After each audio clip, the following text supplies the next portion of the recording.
భక్తి, శక్తి, శివుడి కరుణ. అనగనగా ఒక గ్రామంలో రామయ్య అనే పేద రైతు ఉండేవాడు. అతను చాలా భక్తితో పరమశివుడిని ఆరాధించేవాడు. ప్రతిరోజు ఉదయం లేచి సమీపంలోని శివాలయానికి వెళ్ళి బిల్వదళాలు సమర్పించి ఓం నమఃశివాయ అని జపించేవాడు. ఒక సంవత్సరం గ్రామంలో తీవ్రమైన కరువు వచ్చింది. వర్షాలు పడక పంటలు ఎండిపోయాయి. గ్రామస్తులంతా ఆందోళన చెందారు. రామయ్య దగ్గర కూడా తినడానికి సరిపడా ధాన్యం లేదు. అయినప్పటికీ అతను తన భక్తిని మాత్రం వదల్లేదు. ఒకరోజు శివాలయానికి వెళ్తూ అతనికి దారిలో ఒక వృద్ధుడు కనిపించాడు. ఆ వృద్ధుడు చాలా ఆకలితో, దాహంతో బాధపడుతున్నాడు.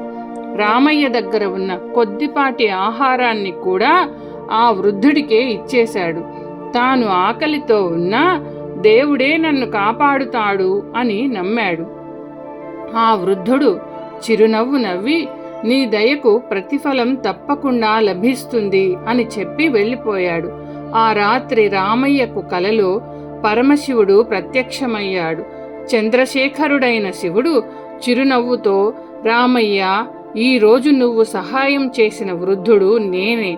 నీ భక్తి, దయ నన్ను ఎంతో సంతోషపరిచాయి. రేపటి నుండి నీ కష్టాలు తొలగిపోతాయి అని ఆశీర్వదించాడు.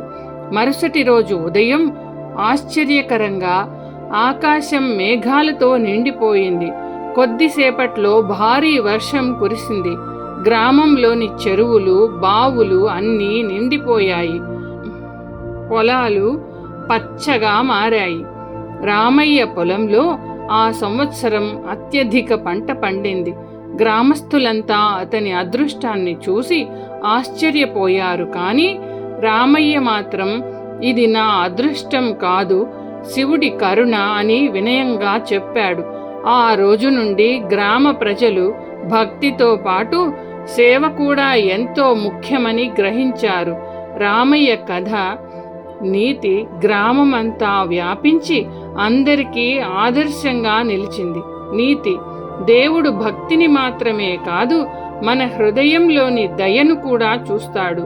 నిజమైన భక్తి అంటే దేవుని పూజించడంతో పాటు అవసరంలో ఉన్న వారికి సహాయం చేయడం. ఓం నమఃశివాయ.